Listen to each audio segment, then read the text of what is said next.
Senhoras e senhores, boa tarde. Informamos que, para a emissão de certificado, o participante deve acessar o link enviado pelo chat do YouTube e preencher as informações solicitadas. Registramos que o prazo para emissão de certificados é de até 15 dias a contar da data do evento. Quando da emissão do certificado, o inscrito receberá um e-mail da Comissão de Cultura e Eventos da OAB São Paulo com o número de protocolo e link para download do arquivo pelo site da OAB São Paulo. Sejam todos muito bem-vindos e bem-vindas. A Seção de São Paulo da Ordem dos Advogados do Brasil, por sua Comissão de Direito Constitucional, tem a honra de recebê-los para a Semana da Constituição 2021. Registramos e saudamos as autoridades presentes que compõem a nossa mesa diretora virtual.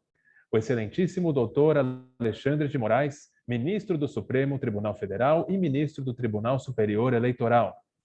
A doutora Margarete Lopes, secretária-geral adjunta da Ordem dos Advogados do Brasil, Seção São Paulo, representando neste ato o doutor Caio Augusto Silva dos Santos, presidente da Ordem dos Advogados do Brasil, Seção São Paulo. A doutora Luciana Andréa Accorsi Berardi, conselheira seccional e presidente da Comissão de Direito Constitucional da OAB São Paulo. Professora doutora Maria Garcia, procuradora do Estado aposentada, professora universitária. Doutor Marcelo Antônio Fiore, vice-presidente da Comissão de Direito Constitucional da OAB São Paulo. O doutor Gustavo Goldoni Barijan, membro da Comissão de Direito Constitucional da OAB São Paulo. E o senhor Murilo Nunes, acadêmico de Direito e representante do Centro Acadêmico da Universidade Presbiteriana Mackenzie. Anunciamos a doutora Margarete Lopes, secretária-geral adjunta da OAB São Paulo, para a abertura oficial deste evento e suas considerações.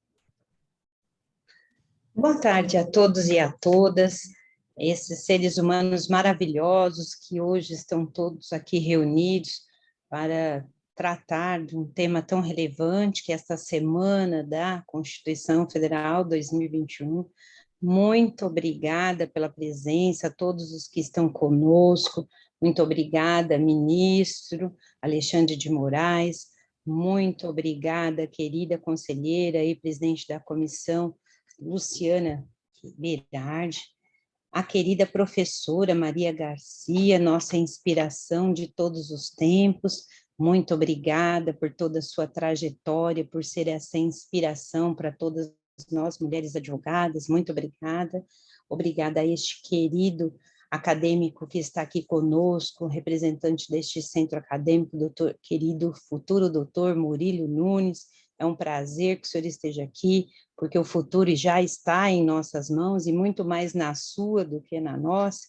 É muito importante que você tenha esta participação. A todos os integrantes da Comissão de Direito Constitucional, que eu vou cumprimentar, professora Luciana, em nome do Marcelo Antônio Fiore e do querido Gustavo Goldoni, que aqui estão conosco, aos colaboradores, a todos aqueles que aqui estão, os intérpretes de Libra. Quero trazer aqui, querido ministro, um abraço do presidente Caio Augusto Silva dos Santos, agradecendo o comprometimento de todos e a relevância do compartilhamento de informações que os senhores trarão nessa data. Que o evento seja ainda de mais sucesso, querida professora Luciana, e que nós estejamos todos sempre juntos e lutando pelaquilo que acreditamos, o Estado democrático de direito, a defesa da lei e da Constituição. Excelente evento a todos, sejam todos muito bem-vindos a esta nova semana de discussão da Constituição. Um beijo no coração, fiquem com Deus. Agradecemos as considerações da doutora Margarete. Com a palavra agora, o senhor Murilo Nunes, acadêmico de Direito e representante do Centro Acadêmico da Universidade Presbiteriana Mackenzie. Muito obrigado, pessoal. Meu nome é Murilo Nunes, sou diretor político do Centro Acadêmico João Mendes Júnior, entidade que vem representando há muitos anos, há várias décadas, os estudantes da Faculdade de Direito da Universidade Presbiteriana Mackenzie. É com muita alegria que a gente recebeu mais um ano esse convite da Comissão de Direito Constitucional da OAB São Paulo para poder construir com eles essa Semana da Constituição. Agradeço a todos que entraram em contato com a gente, doutora Luciana, doutor Marcelo, o Gustavo Barijan, a todos vocês. A gente gosta muito de construir essa semana com vocês e esperamos que esse vínculo ele permaneça por muitos e muitos anos entre o nosso centro acadêmico e a OAB. Bom, a gente não poderia hoje, né, falar de um tema mais atual, né, eu acredito. Isso que a gente vive hoje na história do Brasil clama muito para que a gente possa discutir temas como esse, não só como o tema que a gente vai discutir, acho, na data de hoje, mas como os temas que a gente vai discutir ao longo de toda essa semana da Constituição que a gente está fazendo em conjunto com outros entes acadêmicos e com a Comissão de Direito Constitucional da OAB São Paulo.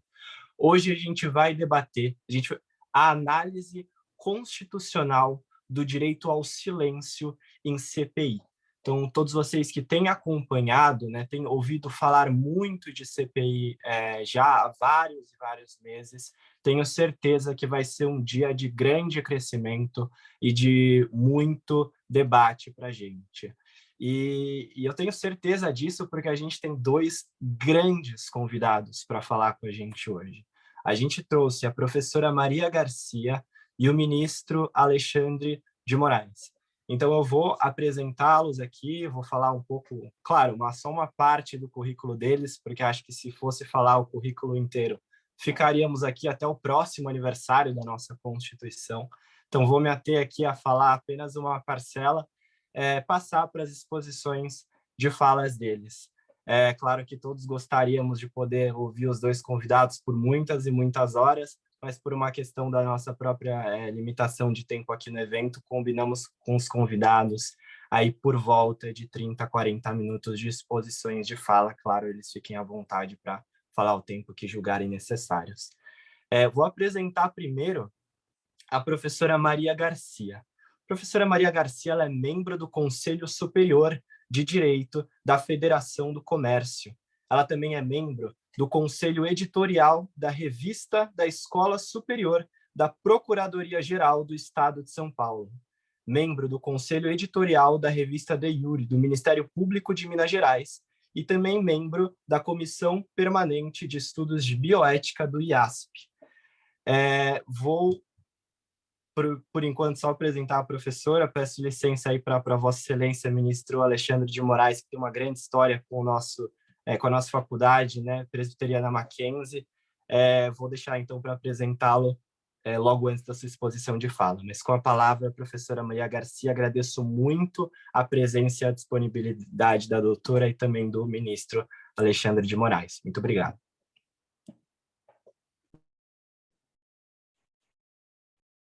Agradecemos as considerações do senhor Murilo.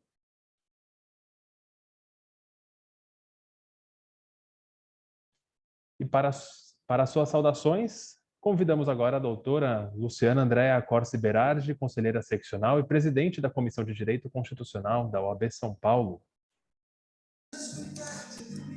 Muito obrigada, Marcos. Boa tarde a todos e a todas. Em nome da Comissão de Direito Constitucional da OAB de São Paulo, eu rendo as minhas homenagens e cordiais cumprimentos aos nossos ilustres convidados, primeiramente o ministro, professor doutor Alexandre de Moraes e professora doutora Maria Garcia, juristas de primeira grandeza na constelação nacional, os quais dispensam qualquer tipo de apresentação e porque tenho profunda admiração e respeito não apenas pelas destacadas trajetórias que possuem, mas, sobretudo, pelo que eles simbolizam para nós, que somos operadores de direitos, ambos, dentro de suas atividades específicas, verdadeiras fontes de jurisprudência e justiça para nós nesse país. Saúdo a nossa secretária-geral, doutora Margarete de Cássia Lopes, minha querida amiga, neste ato representando o nosso presidente, doutor Caio Augusto Silva dos Santos, e em seu nome cumprimentar toda a diretoria da OAB e todos os nossos colegas aqui presentes. Não poderia deixar de enviar um fraterno abraço de gratidão especial as colaboradoras da Secretaria das Comissões, aqui representados pela Saíne e pela Danila, que com dedicação incansável se desempenharam, de fato, nos bastidores desses eventos para a ocorrência da segunda semana da Constituição Federal, agora de 2021. Saúdo também os representantes presidentes dos centros acadêmicos que organizaram esses eventos juntamente com o nosso querido colega, Dr. Gustavo Barijan, que é membro da Comissão de Direito Constitucional e que organizaram com maestria e dedicação extremada, e na pessoa do Dr. Gustavo acabaram cumprimentando a todos esses participantes, os nossos colegas, em especial o nosso acadêmico que acabou de falar, o Murilo Nunes, representante do CEA João Mendes Júnior do Mackenzie, pela dedicação que se perfez aqui para a organização e estruturação desse evento. Senhor ministro, professora Maria Garcia, é uma honra imensa tê-los conosco neste encontro virtual, inaugurando o ciclo de palestras desta Semana da Constituição de 2021, em comemoração ao 33º aniversário da nossa Carta Magna. A Constituição brasileira ficou conhecida como Constituição Cidadã, porque além de ampliar os direitos e garantias da sociedade, ela possui cláusulas essenciais à manutenção e ao fortalecimento da democracia, do pluralismo político, do voto direto e secreto, a garantia dos direitos políticos individuais e a prevalência dos direitos humanos, dentre outros importantes direitos almejados por toda a nossa sociedade. Promulgada em 5 de outubro de 1988, a nossa Constituição completa amanhã 33 anos. É a lei maior do Brasil e marcou a redemocratização do nosso país após um longo período de ditadura militar, e com ela conquistamos estabilidade monetária e também conseguimos uma expressiva inclusão social, não apenas na luta pela pobreza, contra a pobreza, mas também na luta de mulheres, LGBT, indígenas e no enfrentamento ao racismo estrutural brasileiro, mas isso apenas não basta. Ao comemorarmos 33 anos de vigência da nossa Constituição, devemos refletir, a meu ver, sobre 2 vieses. Primeiro, o fato de que realmente ela representou um grande avanço em direção à cidadania e à construção de um efetivo Estado democrático de direito, pois é a Constituição de 88 que abriu espaço à sociedade civil organizada, dando-lhe voz e ação. Segundo, o fato de que essa mesma Constituição, ao assegurar diversos direitos e garantias individuais coletivas, não cuidou de especificar como o país teria asseguradas essas condições econômicas para atender a tantas garantias sociais ofertadas ao povo brasileiro, tanto que as nossas discussões atualmente, de modo geral, orbitam sempre sobre 2 pilares: a efetivação dos direitos e garantias por ela assegurados e a nossa disponibilidade econômica financeira orquestrada pelo Estado sob o jugo dos mandatários governamentais. Mas, enfim, apesar das dificuldades, é momento de grande comemoração. E o meu papel aqui hoje como mediadora, então não devo me alongar. Que venhamos e que comemoremos 33 anos da nossa Carta Magna.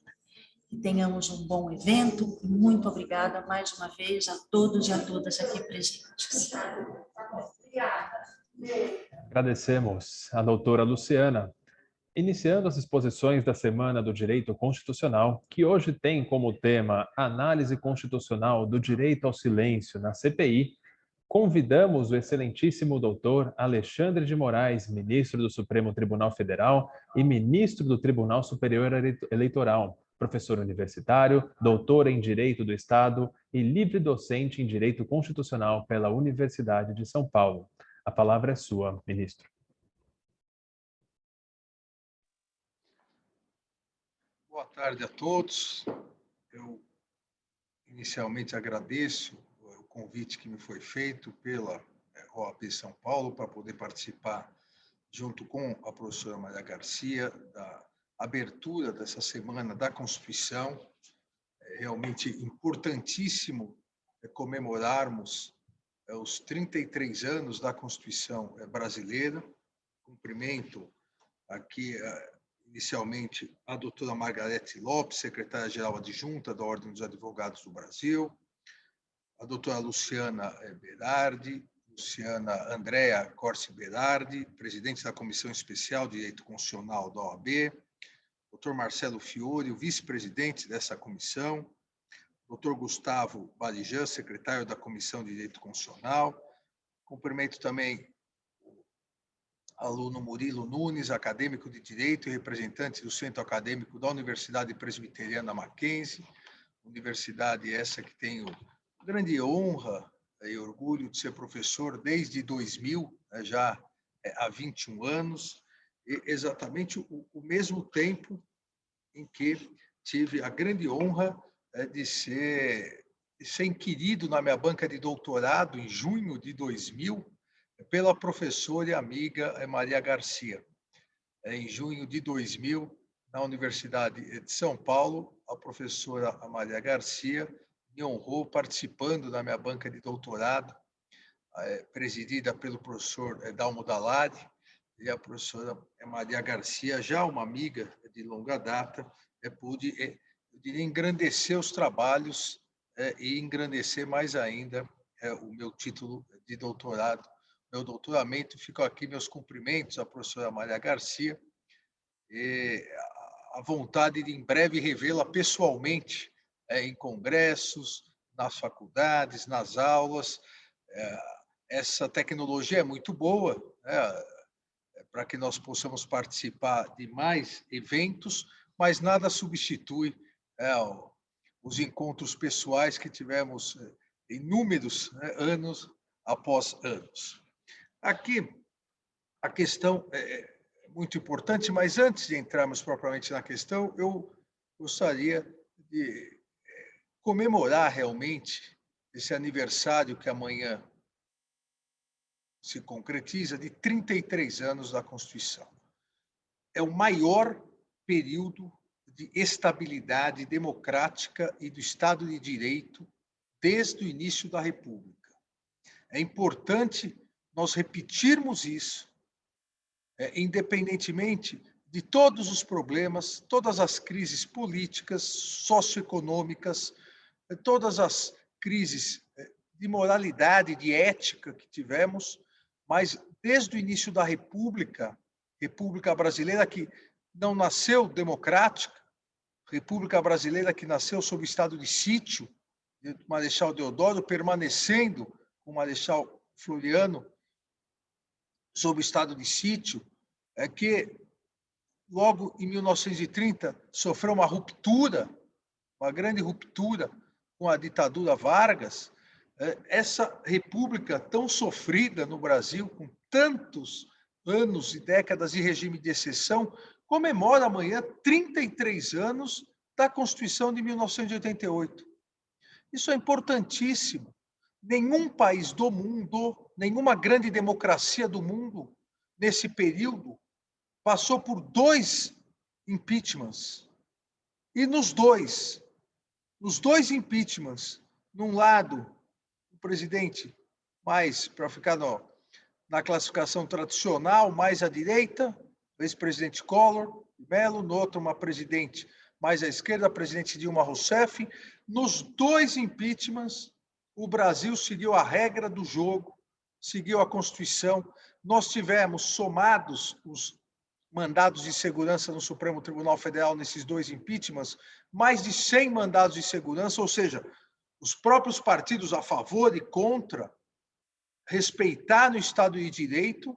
Os presidentes o processo foi admitido pela Câmara, os presidentes foram julgados pelo Senado, os vice-presidentes assumiram e nós tivemos, na sequência, eleições e os novos presidentes assumiram. Então, isso é muito importante comemorar.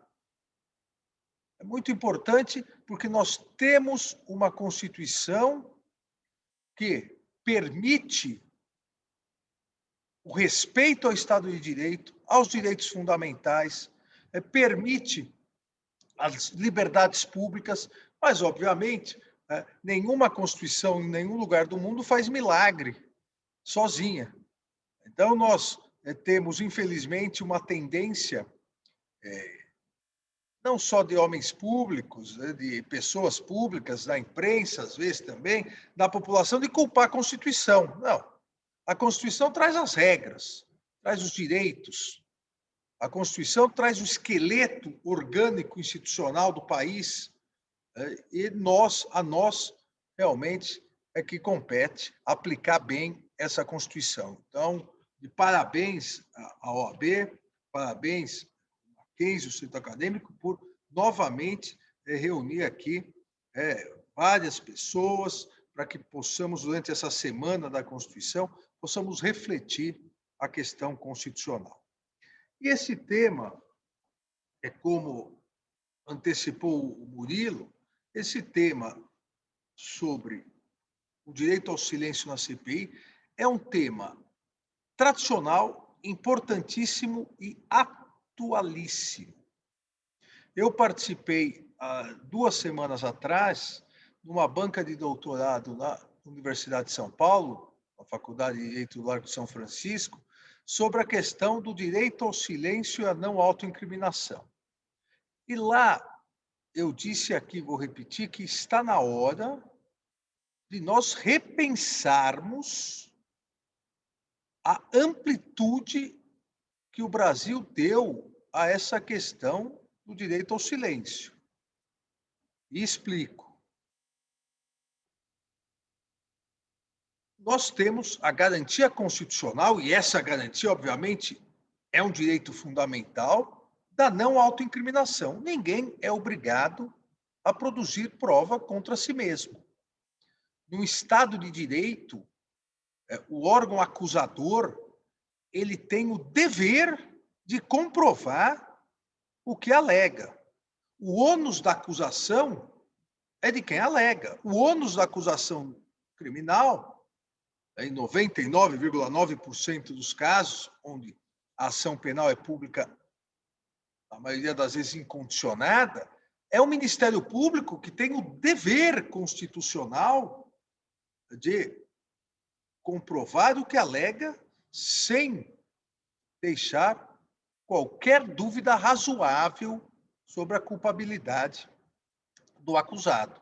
E, obviamente, não pode o Ministério Público exigir, ou não pode o próprio Estado juiz exigir que o próprio réu auxilie a acusação no sentido de se autoincriminar.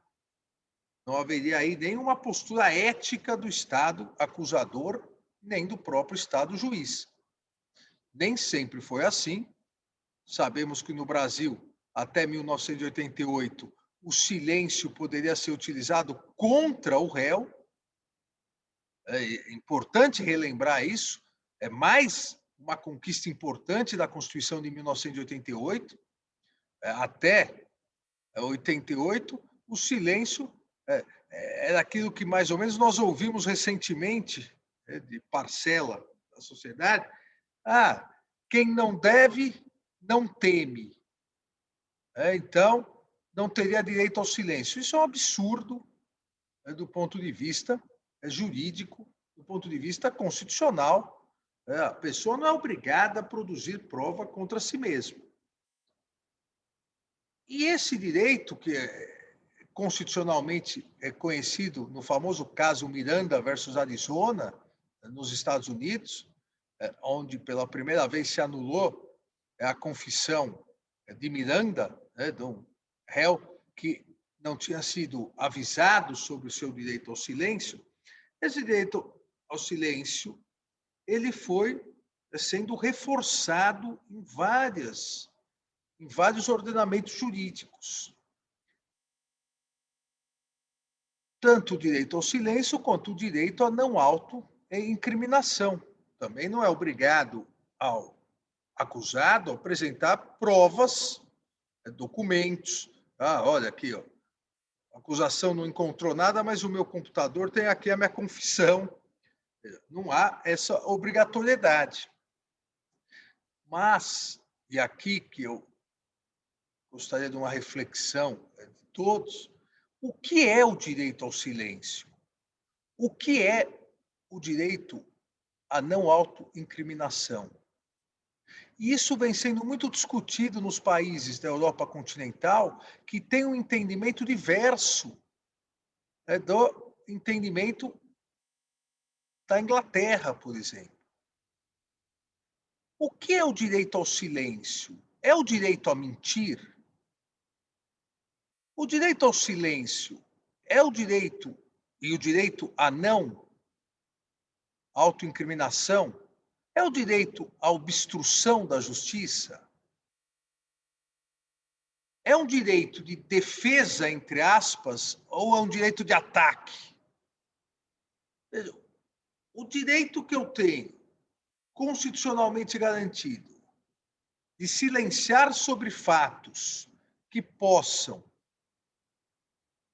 acarretar ou reforçar ou comprovar a minha culpabilidade, isso permite com que eu possa mentir, distorcer, tentar fraudar a justiça, tentar conduzir o juiz a um resultado diverso do que seria o resultado natural da instrução probatória.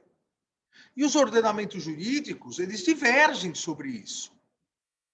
Nos Estados Unidos, como eu disse, reconheceu no famoso caso Miranda versus Arizona, o direito ao silêncio que todos nós aqui e todos aqueles que nos ouvem e assistem e que veem os filmes e séries norte-americanas sabem que apela para a quinta emenda.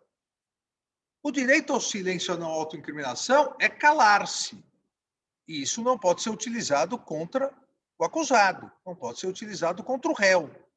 Agora, não pode o acusado, o réu, no direito norte-americano, mentir.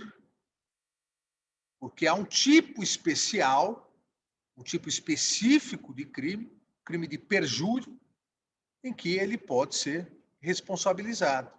Nós não temos esse tipo penal no Brasil. E o falso testemunho se aplica somente às testemunhas.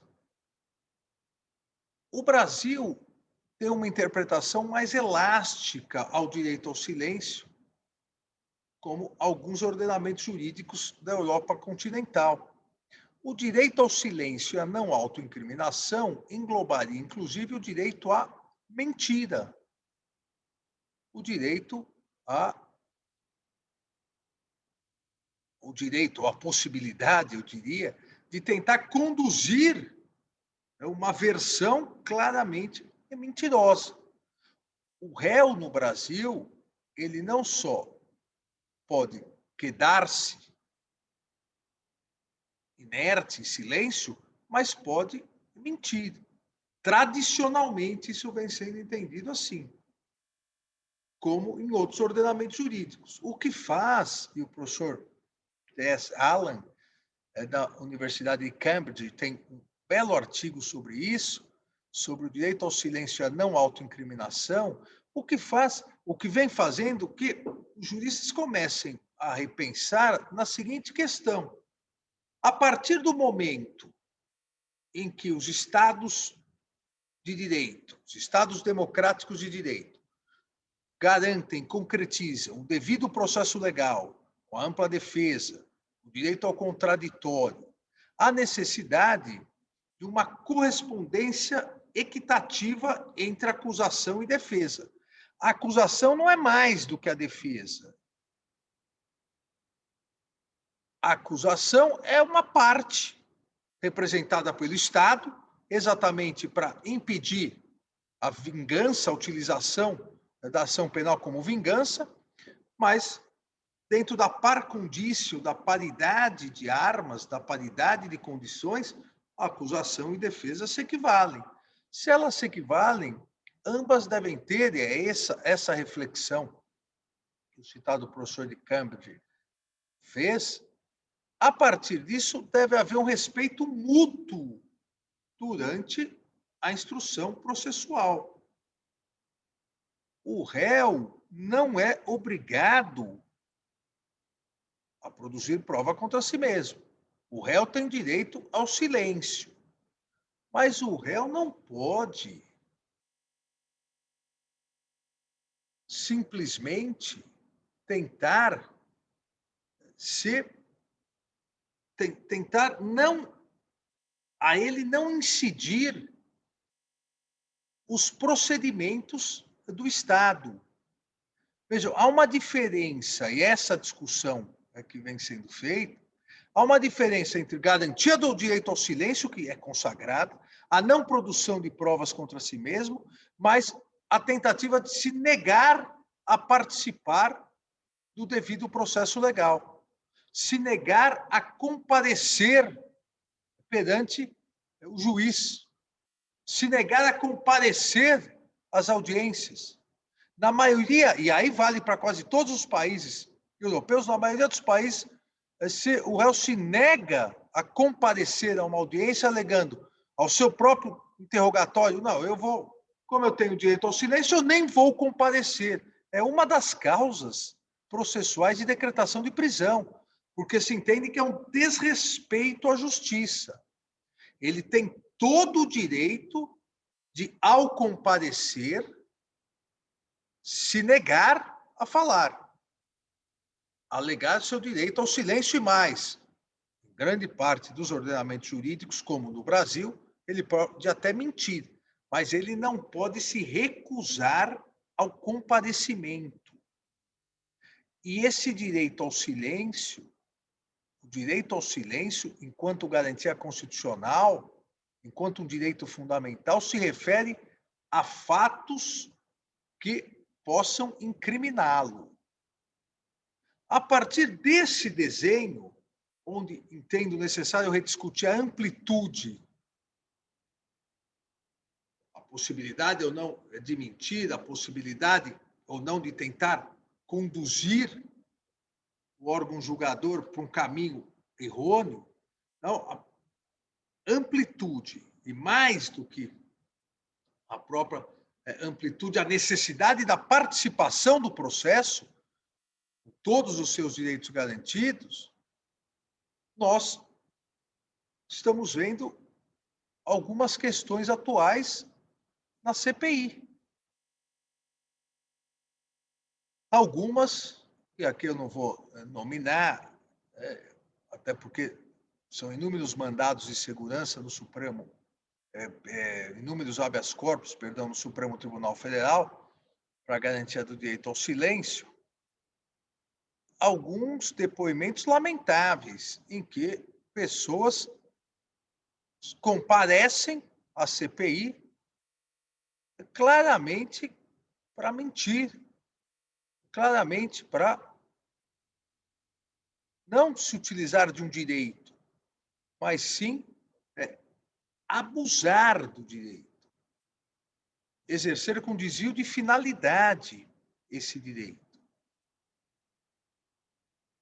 E por que o mesmo raciocínio que vem sendo feito no âmbito do Poder Judiciário deve ser feito nas CPIs? O parágrafo 3º do artigo 58 da Constituição Federal diz, e a redação é errônea, mas a interpretação já é pacificada, que as comissões parlamentares de inquérito, que terão, diz o parágrafo 3º do artigo 58, as comissões parlamentares de inquérito, que terão poderes de investigação próprios das autoridades judiciais, além de outros previstos nos regimentos, serão criadas e traz os requisitos.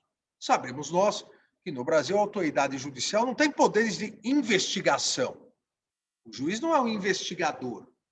O juiz tem poderes instrutórios. E a partir disso ficou muito bem fixado, é uma jurisprudência pacificada no Supremo Tribunal Federal, que a CPI tem os mesmos poderes instrutórios do juiz. Não tem os poderes cautelares ligados a determinados direitos fundamentais em que a Constituição expressamente exige a cláusula de reserva jurisdicional. Ou seja, a CPI não pode decretar uma prisão preventiva, uma prisão temporária. A CPI não pode decretar uma interceptação telefônica, porque, nesses casos, a Constituição estabelece a cláusula de reserva jurisdicional, exigindo especificamente somente por ordem judicial, mediante autorização judicial. Por outro lado, a CPI pode decretar quebra de sigilo bancário, quebra de sigilo fiscal e pode determinar depoimentos, inclusive em relação a testemunhas, nos termos do Código de Processo Penal, desde que a testemunha se recuse a comparecer, a condução coercitiva. Agora, em relação ao investigado, em relação ao investigado formal, ou aqueles, e aqui um grande problema que historicamente existe nas CPIs, ou aqueles que não são formalmente investigados, a CPI chama de testemunha, mas traz e começa a inquiri-los como investigados.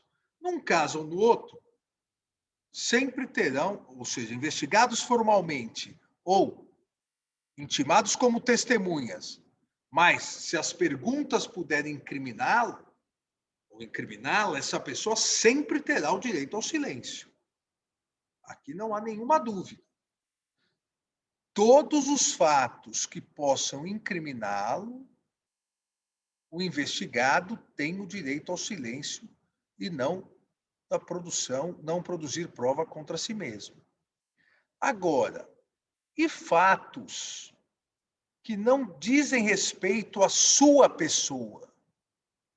E esse é outro corte que é importante, uma reflexão. Nós estamos vendo a CPI da pandemia.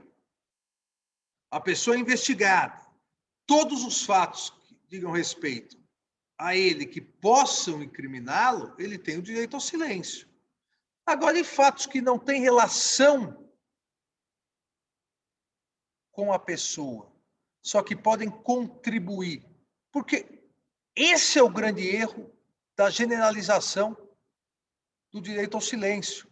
A mesma pessoa pode ser investigada em alguns fatos e testemunha em outros. Se os fatos inquiridos pela CPI não estão relacionados a qualquer fato incriminatório, essa pessoa tem o dever de responder. Repito, desde que não estejam ligados a fatos que possam incriminá-la. Se eventualmente, lá na frente, se verificar que a sua resposta acabou incriminando, é nulo esse depoimento. Mas o que nós verificamos em alguns depoimentos da CPI eram investigados negando a fornecer endereços de filiais, questões objetivas. Isso é um abuso no exercício do direito ao silêncio. Mentindo descaradamente. Isso é outro abuso ao direito ao silêncio. Nós temos, a partir das CPIs, ficar mais fácil visualizar, é por isso, novamente, parabenizo pela escolha do tema, porque como a mídia transmite ao vivo, fica mais fácil visualizar ao mesmo tempo a importância do direito ao silêncio, a importância da previsão constitucional da não produção de provas contra si mesmo, quando a CPI, em vários momentos, claramente quer que a pessoa confesse crimes, então fica importantíssimo isso, e a garantia de habeas corpus preventivo, que muitas vezes o Supremo Tribunal Federal é mal compreendido por várias pessoas e por parte da mídia. O Supremo está dando uma cláusula de imunidade para a pessoa não poder ser presa pela CPI. Lógico, se ela tem o direito ao silêncio, ela não pode ser presa simplesmente porque ela exerceu um direito constitucional. Então, a CPI, em virtude da sua visualização midiática, ela mostra, de um lado, a importância da concretização efetiva do direito ao silêncio e da não autoincriminação.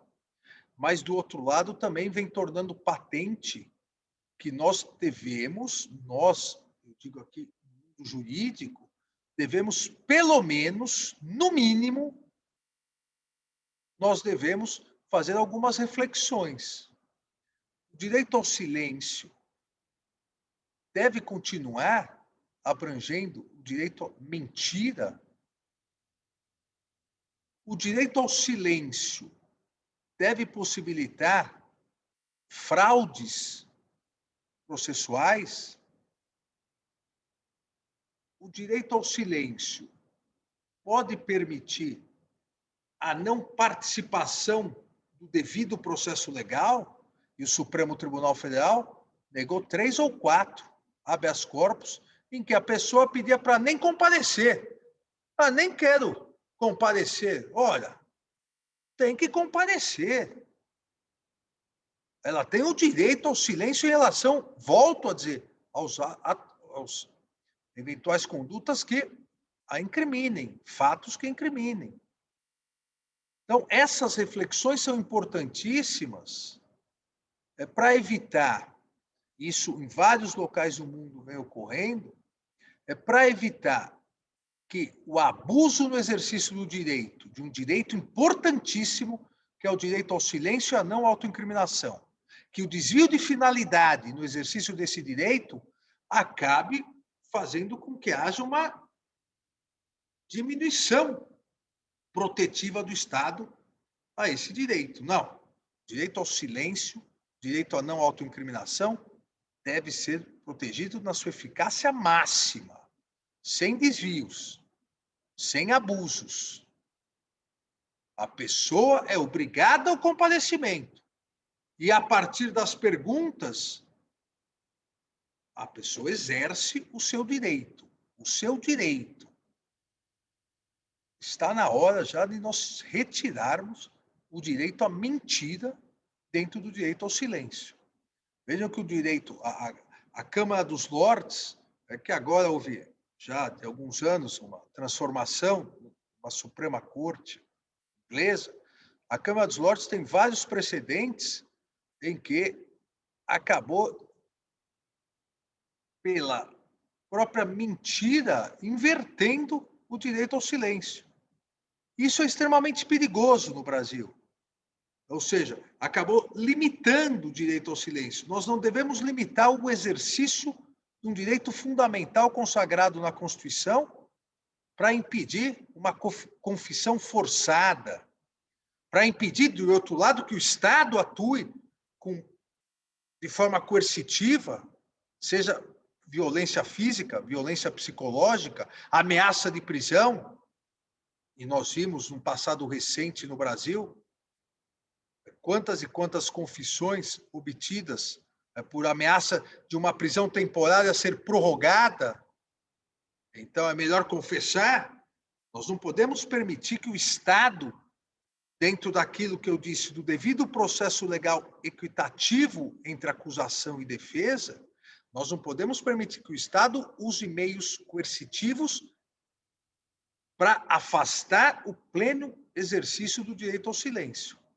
Mas, por outro lado, não podemos também permitir que o investigado abuse do seu direito ao silêncio, o utilize com desvio de finalidade, mentindo, fraudando e não respondendo questões que não têm absolutamente nada a ver com a sua culpabilidade.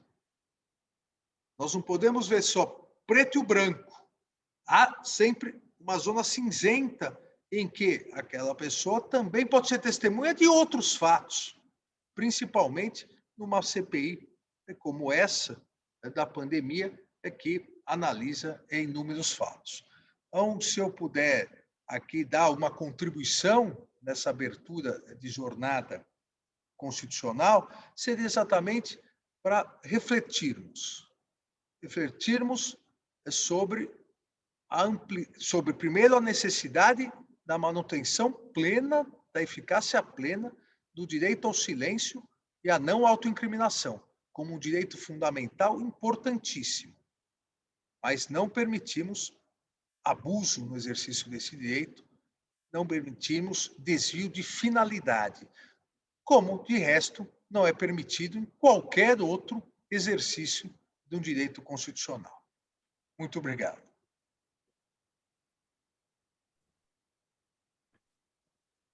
Agradecemos as explanações do excelentíssimo ministro Alexandre de Moraes. Antes de prosseguirmos com a nossa agenda, gostaríamos de reforçar que, para a emissão do certificado, o participante deve entrar com seu nome completo nesta plataforma. Fica sob total responsabilidade do participante renomear o seu nickname, caso não esteja usando o seu nome completo. Não haverão novas emissões de certificados para nomes declarados errados ou incompletos. Para renomear seu nickname, pode ser necessário sair e entrar novamente nesta sala. Se o campo para nickname não aparecer automaticamente, acesse as suas configurações de perfil e realize as alterações. Registramos também que o prazo para emissão de certificados é de até 15 dias a contar da data do evento. Quando da emissão do certificado, o inscrito receberá um e-mail da Comissão de Cultura e Eventos da OAB São Paulo com número de protocolo e link para download pelo site da OAB São Paulo. Prosseguindo com o nosso evento, para suas considerações sobre o tema, convidamos agora a professora doutora Maria Garcia, professora associada, livre docente da PUC São Paulo, procuradora do Estado aposentada, membro fundadora e atual diretora-geral do Instituto Brasileiro de Direito Constitucional, IBDC, membro da Academia Paulista de Letras Jurídicas, membro do Conselho Superior de Direito da Federação do Comércio. Professora, a palavra é sua. Muito obrigada, é uma enorme satisfação participar deste evento tão importante da OAB, a Semana da Constituição, de 5 de outubro de 1988. Ouvi atentamente a lição de Direito Constitucional do nosso ministro Alexandre de Moraes, anotei muita coisa e vamos fazer ainda algumas observações a respeito da questão do direito ao silêncio, previsto no artigo 5º, 63 da Constituição. Primeiramente, eu gosto sempre, é um vício talvez, de ver do que estamos falando. A Constituição, desde logo, este documento extraordinário de um povo politicamente organizado, e na concepção de Konrad Hess, um dos juristas alemães que eu gosto muito de citar, Constituição é a ordem jurídica fundamental da comunidade. Ordem aqui no sentido de organização, organização pelo direito. Fundamental no sentido que ela explica, ela tem o quê, o fundamental explicita o porquê da existência da Constituição e é necessária a existência de qualquer sociedade que se organize. Esses são os elementos de Ferdinand Lassalle para explicar lá para um auditório francês porque a Constituição é a lei fundamental, sendo comunidade a participação em comum dos direitos, garantias de uma existência digna, como diz o artigo 170 da Constituição, participação em comum no território nacional. Platão também assinalou, gosto muito de Platão, que não basta existir uma Constituição, é preciso que ela seja cumprida, que ela seja praticizada. Enfim, como diz o mesmo Konrad Hess, que tenhamos vontade de Constituição, que ela seja aplicada. E aí nós vamos ao direito ao silêncio, que está entre os direitos e garantias estabelecidos pela Constituição, concernente ao exercício da liberdade, direito ao silêncio, que diz o artigo 5º, 63 da Constituição. O preso será informado de seus direitos, entre os quais o de permanecer calado, sendo-lhe assegurada a assistência da família e de advogado. o direito de permanecer calado. Mas a Constituição fala em preso. Portanto, ela fala de um réu. Entende-se como preso a pessoa que está sofrendo um processo juridicamente iniciado dentro de todas as garantias da Constituição, do Código Penal, do Código de Processo Penal e etc. Será que se estende esse mesmo direito, à pessoa que comparece como partícipe de uma investigação da CPI? Ele não é réu, ele não é preso. O direito se estenderia a esta mesma pessoa, como ficou muito bem esclarecido pelo nosso ministro, trata-se de direito à não autoincriminação, que é bem mais amplo, como consagrado no direito penal, consagrado no processo penal, como um direito de autodefesa, e com fundamento também na Convenção Americana de Direitos Humanos, no Pacto Internacional dos Direitos Civis e Políticos da ONU. Portanto, o direito de autodefesa, o direito de não autoincriminação.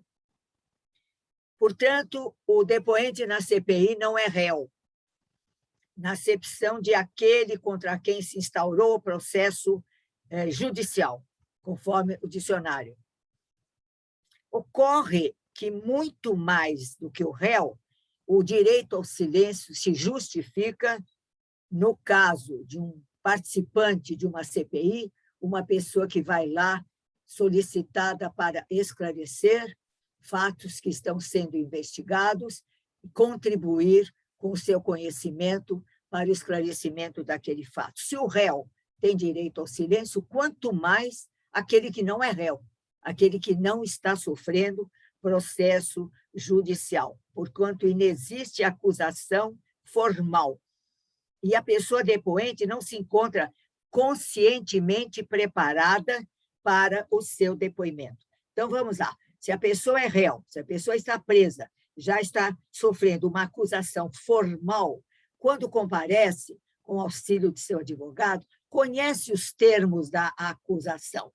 E, ainda assim, ele tem direito ao silêncio, de não se autoincriminar no seu depoimento. A pessoa convidada a participar de uma CPI, para esclarecimentos no que houver, quanto mais essa pessoa tem direito ao silêncio, a não autoincriminação. Por quê? Ela não está conscientemente preparada para o seu depoimento de réu, depoimento de acusado. Conscientemente significa razão e emoção, que são as atividades do cérebro humano, e mais a necessidade de situações esclarecidas quanto às finalidades da atuação do depoente numa situação como a Comissão Parlamentar de Inquérito. Então, dentro das atuações, da atuação da comissão, de nível constitucional, de nível democrático, é o que todos esperamos de uma CPI. Agora, o ministro nos trouxe esse adendo, esse esclarecimento extraordinário. Se, no seu depoimento, se a pessoa utilizar o direito ao silêncio, não respondendo nem mesmo a questões do seu endereço, do seu RG ou coisa semelhante, perguntas desse tipo, no sentido de esclarecer, não no sentido de encostá-lo à parede para obter dele uma quase confissão, uma quase participação no ato criminoso que está sendo investigado. Então, a não ser nessa questão, espera-se, se não ocorrerem essas hipóteses, claramente espera-se que a pessoa venha colaborar com a justiça como um todo. É uma questão ético-jurídica, é uma questão de cidadania, de colaboração com a CPI no esclarecimento de fatos importantes para a sociedade brasileira. A questão que fica ainda em suspenso é se a atuação da CPI, a atuação das pessoas que fazem perguntas, se, às vezes, pode levar a pessoa a ficar perplexa, ficar com medo, porque a pergunta, o esclarecimento, os fatos que devem ser esclarecidos, nem de longe serviriam para esclarecimento pelo depoente. Ou seja, se na CPI existem pontos de apoio, primeiro, para ter chamado a pessoa a depor, a esclarecer. Segundo, se as questões levantadas, realmente a pessoa teria algo a ver. Portanto, tem ocorrido, sim, casos de verificação de mentira, e a pessoa está realmente mentindo, porque já há documentação comprovando que esta pessoa tem a ver com as questões que estão sendo esclarecidas. Então, precisa ficar muito claro, direito ao silêncio a qualquer depoente, uma vez que ao próprio réu se permite calar-se diante da defesa, diante do seu direito de não autoincriminação, do direito de autodefesa. Por outro lado, é preciso ver se a pessoa está realmente fugindo a qualquer indagação, e isso certamente no relatório vai constar contra a sua pessoa, ou se, por seu lado, a CPI está agindo de uma maneira que está encostando a pessoa na parede, querendo que revele fatos que muitas vezes não dizem respeito à sua pessoa, mas dizem respeito a terceiros, e aí a questão vai ser muito difícil. Ou seja, é preciso que todos atuem na CPI conforme a Constituição para esclarecimento de situações e que o depoente fique bem esclarecido, por sua vez, do que se espera da sua colaboração. O que se espera da sua colaboração.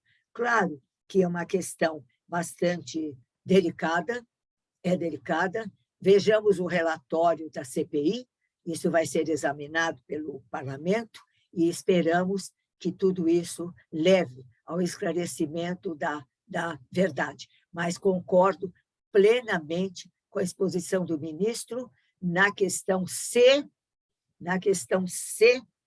ficar clara a mentira, ficar claro que a pessoa furta-se a colaborar como cidadão com a comissão parlamentar de inquérito que esteja agindo dentro da Constituição e dentro de uma atuação conforme a Constituição, conforme a ética.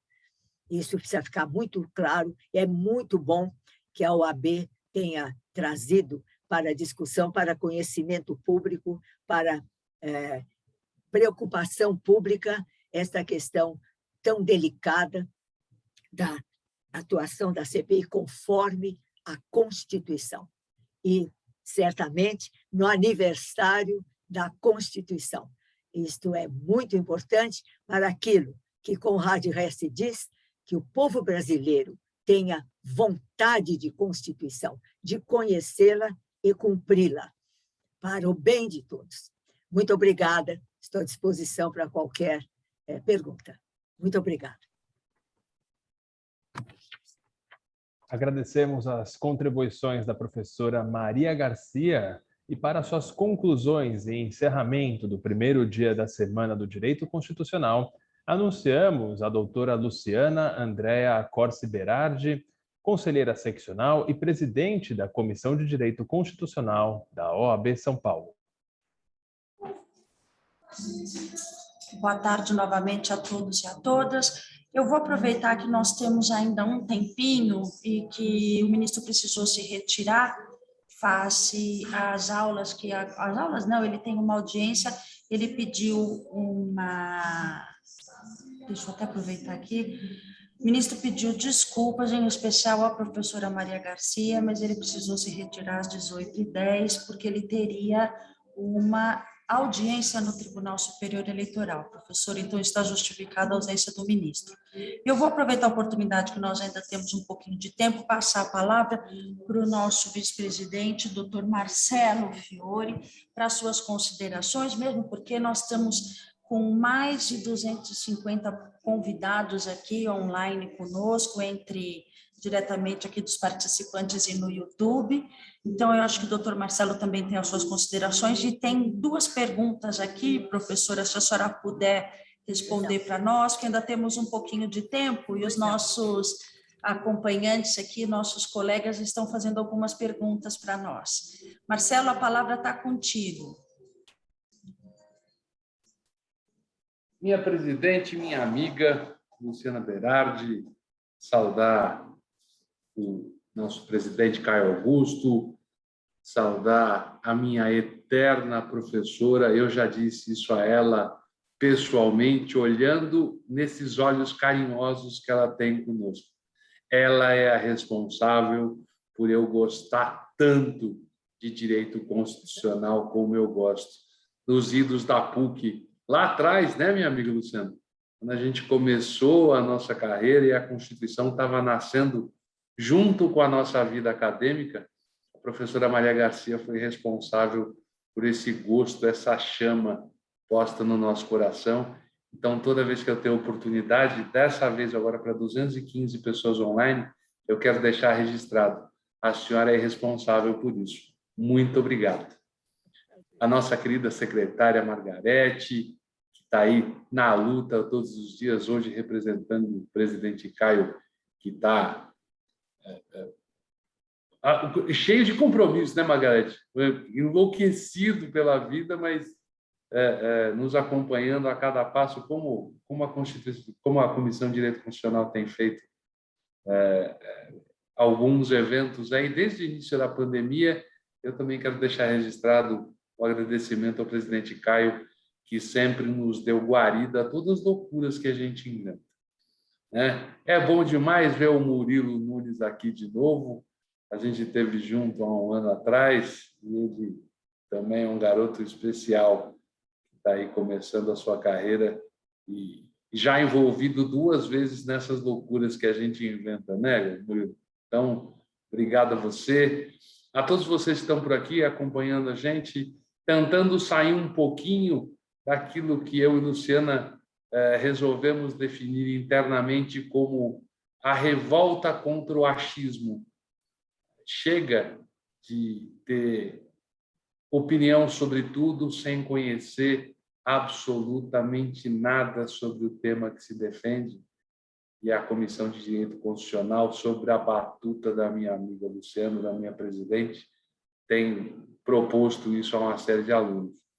Hoje, quando a gente escuta essas 2 palestras brilhantes, a gente fica pensando a respeito de direitos fundamentais, aquilo que a nossa carta tão sensacional, a nossa carta cidadã, colocou como direito em nossas mesas, em nossas vidas, e a gente nunca teve tantos direitos preservados, direitos até naturais, preservados por tanto tempo em nome da democracia. E, acima de tudo, o recado que eu quero deixar com vocês rapidamente, para a gente poder ouvir as considerações da Luciana e deixar as perguntas serem feitas à nossa eterna professora, que muita gente bate no peito dizendo que está na hora de mudar a Constituição, de que ela precisa ser reformada porque ela já tem 33 anos. Gente, isso é uma barbaridade sem tamanho, porque a Constituição Federal Brasileira nasceu de um determinado momento político e histórico, onde ela foi criada imediatamente após uma ditadura. Ela veio para proteger direitos que estavam sendo escorraçados da vida do ser humano. Ela veio para proteger, inclusive, o direito ao silêncio, que não era permitido enquanto a ditadura existia, e por isso se ouvem histórias bárbaras de torturas, de pessoas que foram absolutamente violentadas física e moralmente em nome de se saber algo que aquela pessoa tinha o direito de não dizer ou que simplesmente não sabia.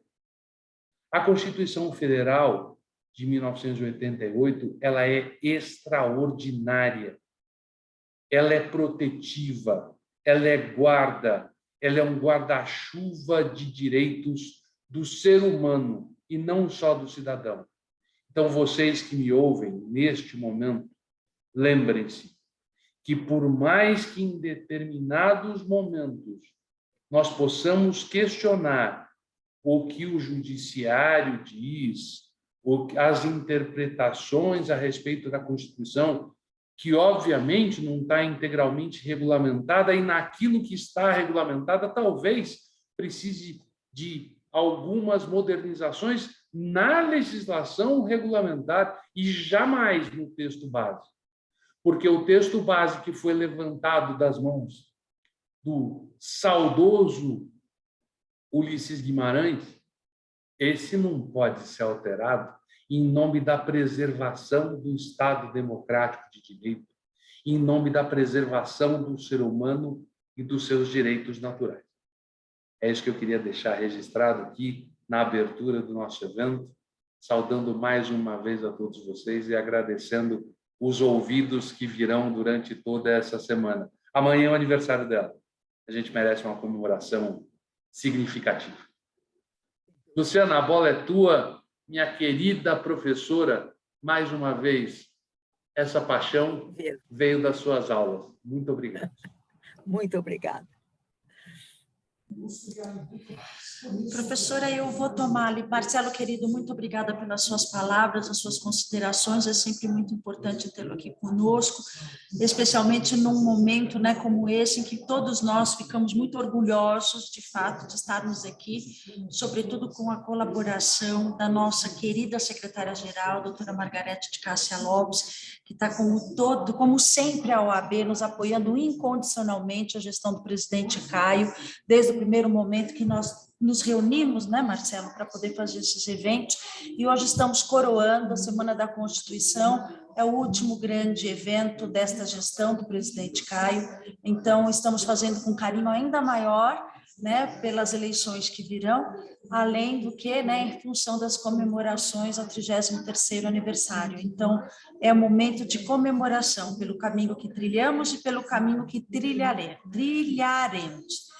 Professora, eu vou tomar a liberdade de fazer uma pergunta para a senhora que eu recebi. São várias as perguntas, eu pensei uma aqui, em função do adiantar da hora, eu vou aproveitar a oportunidade para fazer a pergunta e depois a senhora já pode fazer suas considerações finais também, porque aí já não vamos mais tomar o vosso tempo, tá bem? Eu recebo uma pergunta de Armando Guedes Mateucci, dizendo o seguinte: é uma honra ouvir o ministro e a professora. Minha dúvida é se no âmbito da CPI configuraria abuso de direito ao silêncio negar informações de qualificação em caso de acusações genéricas. Por exemplo, quando a acusação contra alguém se baseia apenas no cargo que ocupa, o acusado poderia silenciar sobre esse fato na sua qualificação? Eu acho que isso diz respeito ao exercício de cargo e função, né, professora? Pelo que eu entendo. As palavras são da senhora, professora. Veja, eu me baseio em tudo. Primeiro, o direito do depoente, se o réu tem direito a permanecer em silêncio, quanto mais aquele que não é réu. Primeiro ponto, direito ao silêncio. Mas o segundo ponto é que haja uma acusação formal, que no caso do réu, como eu disse, ele já conhece os pontos pelos quais é acusado, os fatos, quais tem a responsabilidade, ao passo que no caso do depoente, ele não sabe até que ponto a comissão, a CPI, vai querer obter informações. Então, ele tem não só o direito ao silêncio, como nós esperamos da comissão que tenha a ver uma coisa com a outra. Que tipo de informação? Da sua situação funcional, pessoal, isso ele deve dar Agora, com referência a qualquer outra pessoa, o depoente deve negar-se, mesmo conhecendo fatos da vida de outra pessoa. Ao meu ver, ele deve argumentar com direito ao silêncio, porque não lhe cabe. A Constituição, artigo 5º, 10, protege o nome, a honra, a imagem das pessoas, dando como novidade indenização por dano moral e dano material. Então, nós temos de nos precaver com referência a outras pessoas, a fatos que são do nosso conhecimento, mas que nós não podemos afiançar de termos a informação correta. Veja, é muito delicado esse assunto, é muito delicado, porque tem a atuação do depoente, a atuação da CPI, né? A CPI, os seus membros, né? Os senadores que estão lá também, que fazem perguntas. Então, a pessoa fica ali premida e ela deve, primeiro, ter direito a ficar calada, mas também ter direito a fatos que não sejam da sua pessoa, da sua personalidade, coisa que valha, da sua situação profissional, furtar-se ou recusar-se a falar, recusar-se a esclarecer. Porque o Estado, por seus meios todos, oportunamente com o MP, é que tem todo o poder para examinar documentações, quebrar silêncios, quebrar segredos e tudo mais. Esses são os pontos básicos, ao meu ver. Não sei se esclareci. Perfeito, professora, perfeito. Então, eu gostaria de aproveitar a todos, agradecer a participação, ilustre professora doutora Maria Garcia, eu reitero ser uma honra, como sempre, poder partilhar desse momento com a senhora, e como diz o meu querido amigo Marcelo Fiore, beber do vosso conhecimento. Em nome da Comissão de Direito Constitucional, eu gostaria novamente de render as minhas homenagens à brilhante exposição feita por Vossa Excelência, mas, sobretudo, porque nos fez refletir sobre alguns paradoxos que vivemos dentro do nosso cotidiano prático, né? Das prescrições legais e da persecução da justiça. Agradeço mais uma vez, além da professora, o ministro Alexandre de Moraes, que já se foi, mas não posso deixar de consignar, né, a nossa honra de tê-lo tido conosco, e também a participação aqui da nossa queridíssima secretária-geral, doutora Margarete Lopes, aqui representando o nosso presidente, doutor Caio Augusto Silva dos Santos. Mais uma vez, agradeço a participação de todos os centros acadêmicos, o meu querido amigo, doutor Marcelo Fiore, o nosso acadêmico Murilo Neves, aqui participando conosco, nosso querido amigo, doutor Gustavo Barrijan, organizador desta semana, e convidá-los, né, para que estejam aqui conosco amanhã, a partir das 17 horas, e acompanhem a nossa programação nas redes sociais. Muito obrigada a todos, um grande abraço, e principalmente à equipe da OAB, aos nossos cerimonialistas, ao pessoal da Secretaria das Comissões, a todos aqueles que participaram. Eu me despeço, como diz a Margarete, fiquem com Deus, se cuidam e generosamente, de coração, recebam o nosso muito obrigado. Gratos a doutora Luciana, doutor Marcelo e doutora Maria por suas considerações e explanações. E para o encerramento do nosso primeiro dia, convidamos a doutora Margarete Lopes, secretária-geral adjunta da OAB São Paulo. Só para dizer muito obrigada a todos e a todas, para dizer à professora que Direito Constitucional, dito pela senhora, neste aprendizado que a senhora nos traz, neste compartilhamento, deveria ser feito de forma diuturna, Luciana. Esse evento é pequeno demais para essa grande professora Maria Garcia nos transferir com generosidade toda a sua capacidade e o seu conhecimento. Agradecemos a todos aqui, em nome do presidente Caio Augusto Silva dos Santos, aos queridos, né, Marcelo Fiore, Gustavo, Luciana, Murilo. Deus abençoe, que vocês tenham um final de tarde, uma noite de muita tranquilidade, com muita saúde e refletindo sobre tudo que a professora nos ensinou. Transmito os nossos agradecimentos ao ministro, também com excelente participação neste evento, e a OAB São Paulo continua aí na luta, professora, na garantia desses direitos tão essenciais à humanidade. Um beijo no coração, fiquem com Deus, vamos avante, sigamos, que temos muito a fazer. Fiquem com Deus. Agradecemos a doutora Margarete e dessa forma encerramos o primeiro dia da Semana da Constituição 2021. Agradecemos a presença e prestígio de todas e todos e desejamos uma ótima noite. Boa noite. Obrigada. Obrigada. Sejam felizes. Obrigada.